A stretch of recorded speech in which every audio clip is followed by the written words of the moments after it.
आपको बहुत बड़ी जानकारी दी संविधान के बारे में। संविधान के द्वारा सब कुछ होता था, लेकिन आज वो संविधान जब निजीकरण हो रहा है तो बिल्कुल सही बात है, संविधान का कोई मतलब नहीं रहता है। भाइयों, बहुत विचार की बात है, बहुत सोचने की बात है। जब शाम को लेते तो जरूर सोचना।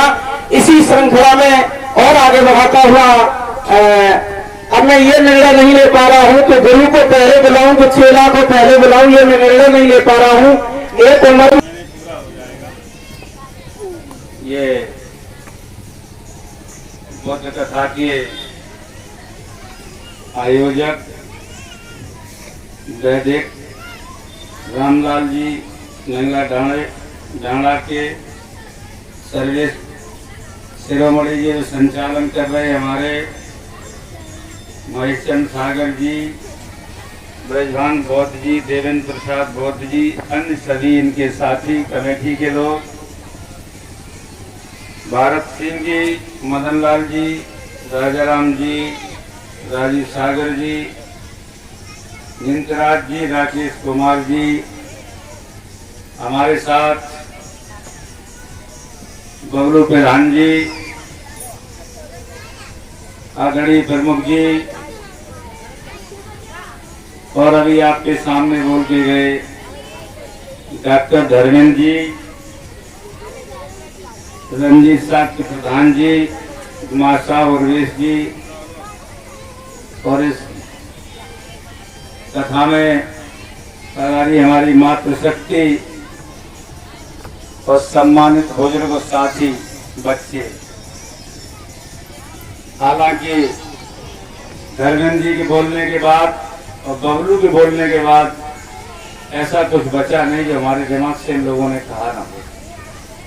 इन्हीं की बात को जोड़ते हुए मैं एक बात जरूर कहूंगा। मैं 5वीं बुद्ध कथा में शामिल हुआ हूँ आज।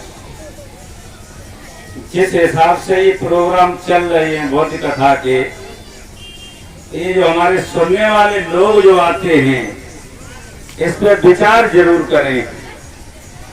तो विचार करके ये सोचो आगे होगा क्या। इस देश के अंदर सबसे बड़ा संकट संविधान का है। अब क्योंकि हम लोग राजनीति से हैं तो राजनीति कहीं न कहीं हो ही जाती है। बात करोगे तो लोग राजनीति से जोड़ देंगे। हालांकि धर्म और जाति इस देश को जितना नीचे ले जा सकती है वो ले जा रही है।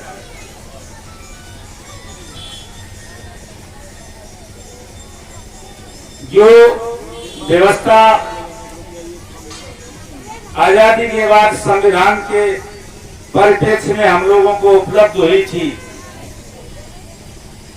जिससे हर परिवार हर तबका आगे बढ़ने की कोशिश किया था, उसे पूरी तरीके से समाप्त किया जा रहा है। आउटसोर्सिंग से, प्राइवेटीकरण से, जो व्यवस्था से हमारे नौजवान कमजोर गांव के लोग पढ़े लिखे को नीचे से खत्म कर दिया जाएगा। जब आपको शिक्षा नहीं मिलेगी तब आपके बच्चे और आगे भविष्य क्या होगा। और इस मास्टर में यहाँ स्कूल चलाते हैं, जब हम गुजरते तो इनकी यहाँ भीड़ होती है। प्राइमरी के जितने भी विद्यालय हैं उनकी गांव में स्थिति क्या हो गई है बता दो। कोई टीचर आएगा तो पढ़ाएगा, नहीं पढ़ाएगा तो बच्चों को पढ़ाते नहीं। हालांकि जो प्राइमरी कॉलेज में से लेके इंटर तक यूपी बोर्ड से बच्चे पढ़ते थे, एक समय था कि जब आईएएस और आईपीएस में प्रश्न आते थे तो एक आईपीएस अधिकारी हमें बता रहे थे, वो प्राइमरी के टीचर के बेटा थे, कि 70% क्वेश्चन इसी से आए थे, उन्हें पास हुआ, मैं आईपीएस बना। अभी उस दिन हमारे नेता आदरणीय प्रोफेसर बता रहे थे कि केंद्र सरकार में आउटसोर्सिंग से जो भर्तियां हुई हैं उनमें किसी पूंजीपति के सेक्रेटरी को कर दिया, किसी फैक्ट्री वाले को कर दिया। जो लड़का आईएएस आईपीएस होते थे, अधिकारी नीचे से जाते थे, पहले वो एसडीएम बने, फिर कलेक्टर बने, उसके बाद प्रमुख सचिव बने, सचिव बनने के बाद पहुंचे, उनको तब कहीं मिलता था होता। अब अगर ये से मान लो ये प्राइवेटीकरण चलता रहा तो आने वाला समय ऐसा होगा जैसे मैनपुरी का कलेक्टर है, मैनपुरी का कलेक्टर वो आ गया, उस कैटेगरी का आदमी, आप एमएलए एमपी बने रहो, कौन पूछेगा आपसे, जैसे हमें बना दो तो हम तो बिल्कुल ही खत्म कर दूंगा इनको। जब आदमी पढ़ा लिखा होता है, उसकी पेडेंट्री का डर होता है, तो मिलजुल के बात करते हैं। संविधान ने जो व्यवस्था दी थी वो पूरी तरीके से खत्म होने जा रही है, उसमें कोई आगे गुंजाइश नहीं बची है।